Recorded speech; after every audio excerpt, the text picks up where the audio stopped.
Breaking చూస్తున్నాం. ప్రధాని నరేంద్ర మోదీ ఏపీలో ఎన్నికల ప్రచార శంఖారావం పూరించనున్నారు.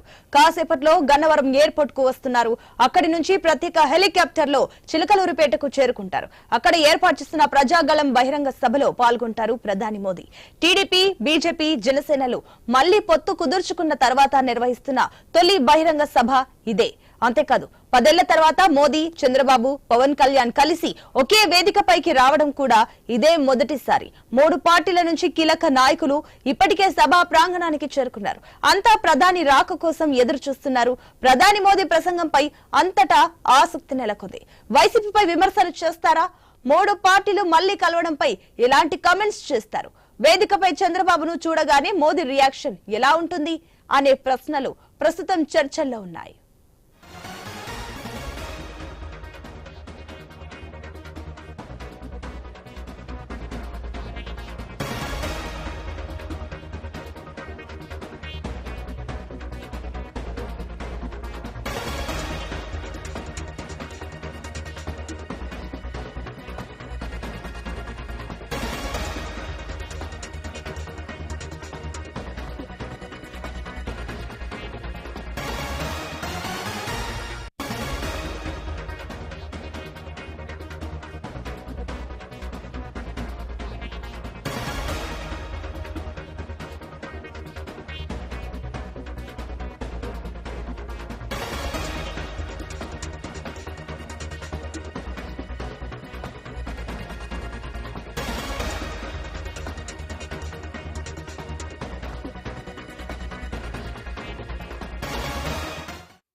బ్రేకింగ్ చూస్తున్నాం. ప్రధాని నరేంద్ర మోదీ ఏపీలో ఎన్నికల ప్రచార శంఖారావం పూరించనున్నారు. కాసేపట్లో గన్నవరం ఎయిర్పోర్ట్ కు వస్తున్నారు. అక్కడి నుంచి ప్రత్యేక హెలికాప్టర్ లో చిలకలూరిపేటకు చేరుకుంటారు. అక్కడ ఏర్పాటు చేసిన ప్రజాగళం బహిరంగ సభలో పాల్గొంటారు ప్రధాని మోదీ. టీడీపీ, బీజేపీ, జనసేనలు మళ్లీ పొత్తు కుదుర్చుకున్న తర్వాత నిర్వహిస్తున్న తొలి బహిరంగ సభ ఇదే. అంతేకాదు 10 ఏళ్ల తర్వాత మోదీ, చంద్రబాబు, పవన్ కళ్యాణ్ కలిసి ఒకే వేదికపైకి రావడం కూడా ఇదే మొదటిసారి. 3 పార్టీల నుంచి కీలక నాయకులు ఇప్పటికే సభా ప్రాంగణానికి చేరుకున్నారు. అంతా ప్రధాని రాక కోసం ఎదురు చూస్తున్నారు. ప్రధాని మోదీ ప్రసంగంపై అంతటా ఆసక్తి నెలకొంది. వైసీపీపై విమర్శలు చేస్తారా? 3 పార్టీలు మళ్లీ కలవడంపై ఎలాంటి కామెంట్స్ చేస్తారు? వేదికపై చంద్రబాబును చూడగానే మోదీ రియాక్షన్ ఎలా ఉంటుంది అనే ప్రశ్నలు ప్రస్తుతం చర్చల్లో ఉన్నాయి.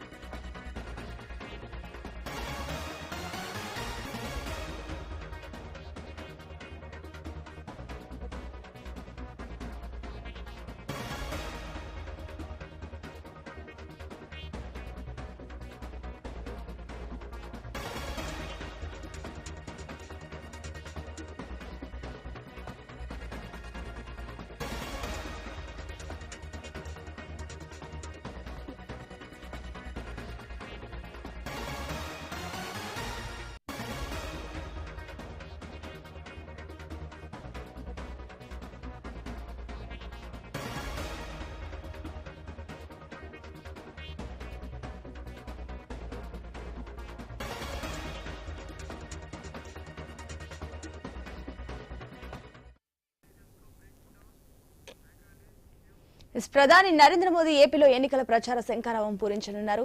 కాసేపట్లో గన్నవరం ఎయిర్పోర్ట్ కు వస్తున్నారు. దీనికి సంబంధించి మరిన్ని డీటెయిల్స్ మా ప్రతినిధి హరీష్ అందిస్తారు. హరీష్, ఇక ప్రధాని ఎప్పుడు చేరుకుంటారు? సభకు సంబంధించిన డీటెయిల్స్ ఏంటి? మరి కాసేపట్లో ప్రధానమంత్రి నరేంద్ర మోడీ గన్నవరం విమానాశ్రయానికి చేరుకోబోతున్నారు. ఆయన ప్రస్తుతం వాయు మార్గంలో ఉన్నారు. ఢిల్లీ నుంచి బయలుదేరారు. షెడ్యూల్ ప్రకారం 5-5:30 గంటల మధ్యలో ఆయన ఏపీలోకి ఎంటర్ అవ్వబోతున్నారు. ప్రధానంగా చూసుకుంటే కనుక గన్నవరం విమానాశ్రయంలో ప్రత్యేకమైనటువంటి విమానంలో ఆయన రాబోతున్నారు. అక్కడి నుంచి ప్రత్యేకమైనటువంటి హెలికాప్టర్ లో ఆయన నేరుగా చిలకలూరుపేటలో ఏర్పాటు చేసినటువంటి హెలిప్యాడ్ కి చేరుకోబోతున్నారు. ఇందుకు సంబంధించినటువంటి ఏర్పాట్లను కూడా భారీ ఎత్తున పార్టీకి సంబంధించినటువంటి శ్రేణులు, బీజేపీకి సంబంధించినటువంటి నాయకత్వం చేసినటువంటి సిచ్యువేషన్ ఉంది. ఈ మేరకు ప్రధాని స్వయంగా ట్వీట్ కూడా చేశారు. ఏపీకి వెళుతున్నారు, ఎన్డీఏ తరఫున నిర్వహించేటువంటి ర్యాలీలో పాల్గొనబోతున్నానంటూ మోడీ స్వయంగా ట్వీట్ చేసి తన అభిప్రాయం చెప్పారు. ఫ్యూచర్ ఆంధ్ర కోసం తాను పనిచేస్తున్నాను, ఫ్యూచర్ ఆంధ్ర కోసం తాను ఎన్డీఏ తరపున మీటింగ్ లో పాల్గొనబోతున్నారంటూ మోడీ తన ట్వీట్ లో పేర్కొన్నటువంటి సిచ్యువేషన్ కనిపిస్తుంది. హరీష్, ఇప్పుడు చిలకలూరిపేటలో 10 ఏళ్ల తర్వాత కొత్త పరిణామం చోటు చేసుకుంటుంది. ఇన్ని రోజులుగా లేనిది కూడా ఇప్పుడు ఒక సభలో 3 జెండాలు, 3 కీలకమైన నేతలు ఒకే వేదికపై కలవబోతున్నారు. దీన్ని ఏదైతే ప్రజలు ఏ రకంగా చూస్తున్నారు? ఖచ్చితంగా మీరు చెప్పినట్టుగా ఇది రాజకీయంగా ఒక రకంగా ఆసక్తికరంగా మారినటువంటి సిచ్యువేషన్ కనిపిస్తోంది. 10 సంవత్సరాల తర్వాత చంద్రబాబు, నరేంద్ర మోడీ, పవన్ కళ్యాణ్ కలిసి మరోసారి సభా వేదిక మీదకి రాబోతున్నారు. ఒకే వేదిక పైన 3 నాయకులు ప్రధానమైనటువంటి నాయకులు రాబోతున్నటువంటి సిచ్యువేషన్ కనిపిస్తోంది. ఇదంతా కూడా రాష్ట్ర భవిష్యత్తు కోసమే అంటూ 3 పార్టీలకు సంబంధించినటువంటి నాయకత్వం ప్రకటించినటువంటి సిచ్యువేషన్ ఉంది. స్వయంగా ప్రధాని మోడీ కూడా ట్వీట్ చేశారు, ఫ్యూచర్ ఏపీ అంటూ ఆయన చేసినటువంటి కామెంట్స్. అంటే రాష్ట్ర భవిష్యత్తు, ఆంధ్రప్రదేశ్ భవిష్యత్తు కోసం తాను ఈ రోజు మీటింగ్ లో పాల్గొనబోతున్నానంటూ ఆయన చేసినటువంటి కామెంట్స్ కూడా ఆసక్తికరంగా మారాయి. అయితే ఆంధ్రప్రదేశ్ భవిష్యత్తు కోసం అని చెప్పినటువంటి తరుణంలో ఇప్పటికే 10 ఏళ్ల పాటు ప్రధాని నరేంద్ర మోడీ కూడా పనిచేసినటువంటి సిచ్యువేషన్ ఉంది. ఆయన నాయకత్వంలోనే విభజన తర్వాత పరిస్థితులన్నీ కూడా మోడీకి అనేకమైనటువంటి సందర్భాలు రాష్ట్ర నాయకత్వం కూడా వివరించినటువంటి సిచ్యువేషన్ ఉంది.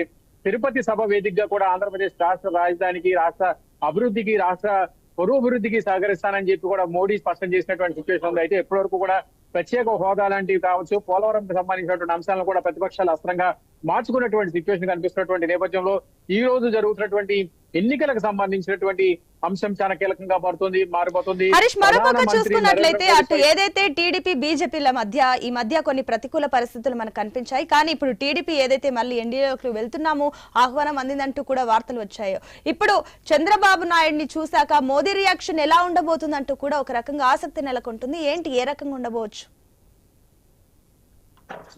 ముఖ్యంగా మీరు చెప్పినట్టుగానే ఇప్పుడు 3 పార్టీలకు సంబంధించి కలయిక అనేది కూడా ఉత్కంఠంగా మారింది. చాలా గ్యాప్ తర్వాత వచ్చినటువంటి పొత్తుకు సంబంధించినటువంటి క్లియరెన్స్ ఏదైతే ఉందో ఆ క్లియరెన్స్ చాలా రాష్ట్రంలో కూడా ఉత్కంఠమైనటువంటి పరిస్థితులకు దారితీసాయి. ఇందులో ప్రధానంగా పవన్ కళ్యాణ్ చేసినటువంటి కామెంట్స్, ఢిల్లీ పెద్దల నుంచి తాను అనేక మాటలు పడ్డాను, కేవలం రాష్ట్రం కోసం చూసి చూడనట్టుగా తన కోసం ఒప్పుకోవాలన్నటువంటి ఒక అభిప్రాయాన్ని వ్యక్తం చేశారని స్వయంగా పవన్ కళ్యాణ్ కూడా చెప్పినటువంటి సిచ్యువేషన్ ఉంది. సో ఇప్పుడు టీడీపీతో కలిసి వెళుతున్నటువంటి నేపథ్యంలో టీడీపీ, బీజేపీ, అదే జనసేన కూటమికి సంబంధించినటువంటి నాయకత్వం పైన ఢిల్లీలో ఉన్నటువంటి బీజేపీ నాయకత్వం ప్రత్యేకమైనటువంటి కాన్సన్ట్రేషన్ పెట్టినటువంటి పరిస్థితి కనిపిస్తుంది. ఎందుకంటే ఇక్కడ ఏపీలో ఉన్నటువంటి బీజేపీ అధ్యక్షురాలు పురంధేశ్వరికి సంబంధించినటువంటి నాయకత్వంలో ఎన్నికలకు సంబంధించినటువంటి అంశం ముందుకు వెళ్తున్నటువంటి నేపథ్యంలో పొత్తులకు సంబంధించి కావచ్చు, అభ్యర్థులకు సంబంధించినటువంటి అంశాలు కావచ్చు, బీజేపీకి ఉన్నటువంటి ఓట్ బ్యాంకు, టీడీపీ గతంలో పొత్తుల సమయంలో చేసినటువంటి పలు రాజకీయపరమైనటువంటి అంశాలకు సంబంధించినటువంటి అంశాలపైన కూడా ప్రత్యేకమైనటువంటి కాన్సన్ట్రేషన్ చేసినటువంటి నేపథ్యంలో ఇప్పుడు ఈ రోజు జరిగేటువంటి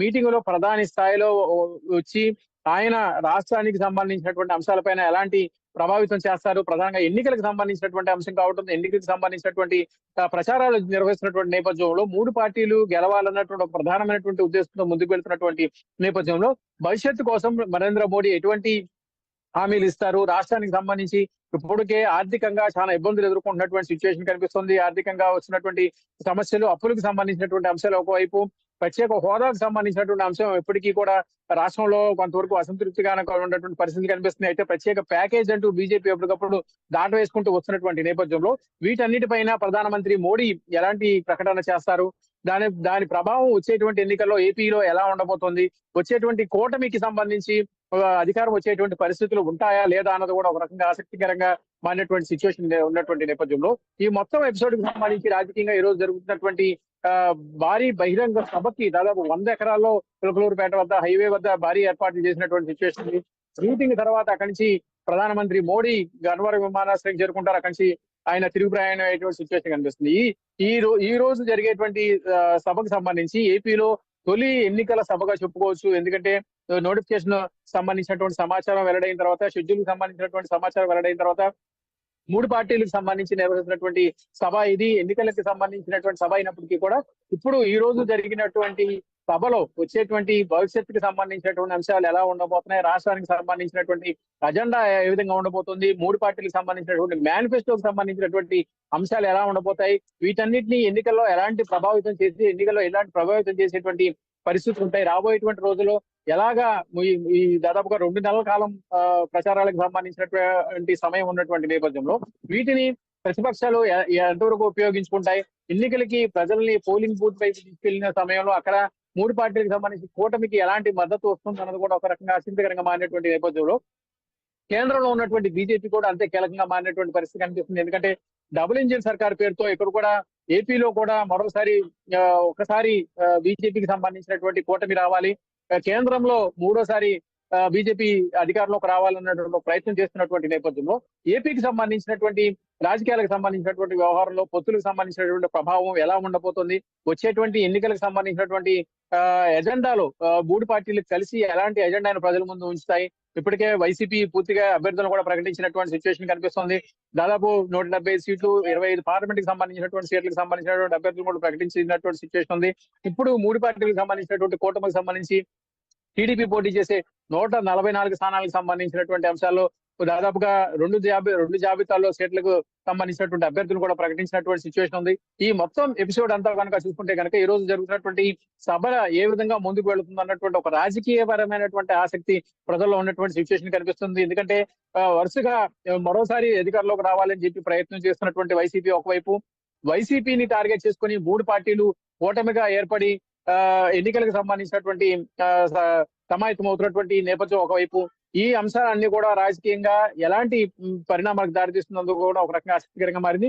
ఇంకోవైపు చూసుకుంటే కనుక ప్రధానమంత్రి నరేంద్ర మోడీ, పవన్ కళ్యాణ్, అదేవిధంగా చంద్రబాబు ముగ్గురు కీలకమైనటువంటి నేతలు కూడా ఒకే వేదిక పైకి రాబోతున్నారు.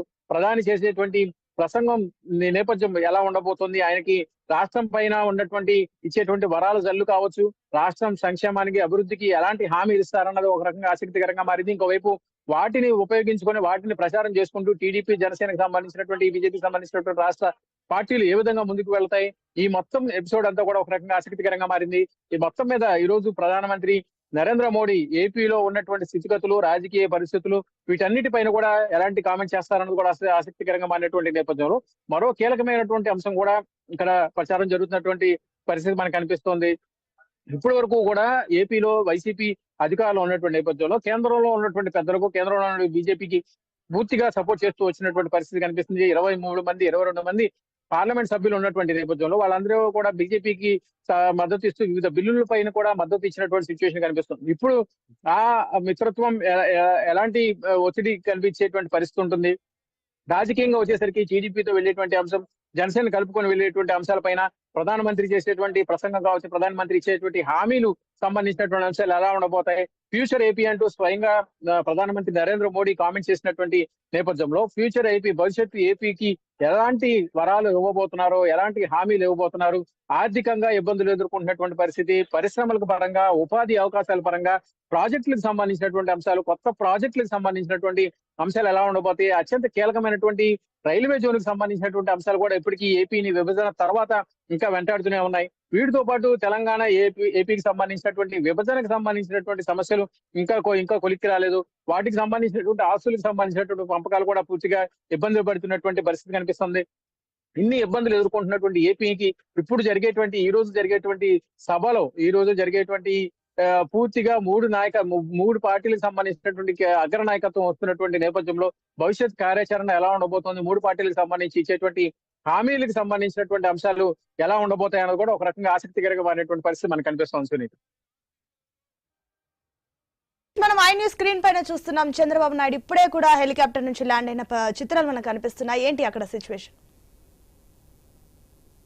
ప్రస్తుతం చంద్రబాబు నాయుడు ఒక అరగంట క్రితం పవన్ కళ్యాణ్ సభా వేదికకి చేరుకున్నారు. అక్కడ మూడు పార్టీలకు సంబంధించినటువంటి నాయకత్వం కూడా పవన్ కళ్యాణ్ కి స్వాగతం పలికారు. ఇప్పుడు చంద్రబాబు చేరుకున్నారు. ప్రత్యేక హెలికాప్టర్ లో చంద్రబాబు కూడా చేరుకున్నారు. అక్కడ తెలుగుదేశం, అదేవిధంగా జనసేన, బీజేపీకి సంబంధించినటువంటి నాయకులు ఆయనకి స్వాగతం పలుకుతున్నటువంటి సిచ్యువేషన్ కనిపిస్తుంది. మరి కాసేపట్లో ప్రధానమంత్రి నరేంద్ర మోడీ కూడా గన్నవరం విమానాశ్రయానికి చేరుకుంటారు. గన్నవరం విమానాశ్రయం దగ్గర బీజేపీకి సంబంధించినటువంటి నాయకులు ప్రధానమంత్రికి నరేంద్ర మోడీకి స్వాగతం పలుకుతారు. అక్కడి నుంచి ఆయన ప్రత్యేకమైనటువంటి ఆర్మీ హెలికాప్టర్ లో చిలకలూరుపేట చేరుకునేందుకు ఏర్పాటు చేశారు. ఇందుకు సంబంధించినటువంటి ప్రత్యేకమైనటువంటి హెలిపాడ్స్ ను కూడా రెడీ చేశారు. ఇందుకు సంబంధించి ప్రత్యేకమైనటువంటి భద్రత కూడా ఏర్పాటు చేస్తారు. దాదాపుగా 500 మంది ప్రధానికి సంబంధించినటువంటి భద్రతకు సంబంధించినటువంటి సెక్యూరిటీ పనిచేస్తున్నటువంటి సిచ్యువేషన్ కనిపిస్తోంది. భారీ ఎత్తున మూడు పార్టీలకు సంబంధించినటువంటి నాయకత్వం, కార్యకర్తలు, కేడర్ అంతా కూడా చిలకలూరుపేట సభ మీద ప్రత్యేకమైనటువంటి దృష్టి సారించినటువంటి నేపథ్యంలో దేశ ప్రధాని కూడా తరలి వస్తున్నటువంటి నేపథ్యంలో ఈ మొత్తం ఎపిసోడ్ అంతా కూడా దేశానికి సంబంధించినటువంటి రాజకీయాలపైన ప్రభావం చూపించేటువంటి పరిస్థితి కనిపిస్తుంది. ఎన్డీఏ ఎన్డీఏ కూటమిలో ఉన్నటువంటి పార్టీలకు సంబంధించినటువంటి సమావేశం జరుగుతుందన్నటువంటి ఒక సమాచారాన్ని కూడా ఇప్పటికే ట్వీట్ ద్వారా ప్రధాని స్వయంగా వెల్లడించినటువంటి నేపథ్యంలో ఇప్పుడు కొద్దిసేపటి క్రితమే చంద్రబాబు సభావేదిక వద్ద సమీపంలో ఏర్పాటు చేసినటువంటి హెలిపాడ్ కి చేరుకున్నారు. అక్కడి నుంచి ఆయన తన వాహనంలో సభావేదికి వెళుతున్నటువంటి సిచ్యువేషన్ కనిపిస్తుంది. ఇప్పటికే పవన్ కళ్యాణ్ కూడా చేరుకున్నారు. పార్టీలకు 3 పార్టీలకు సంబంధించినటువంటి నాయకులందరూ కూడా సభావేదిక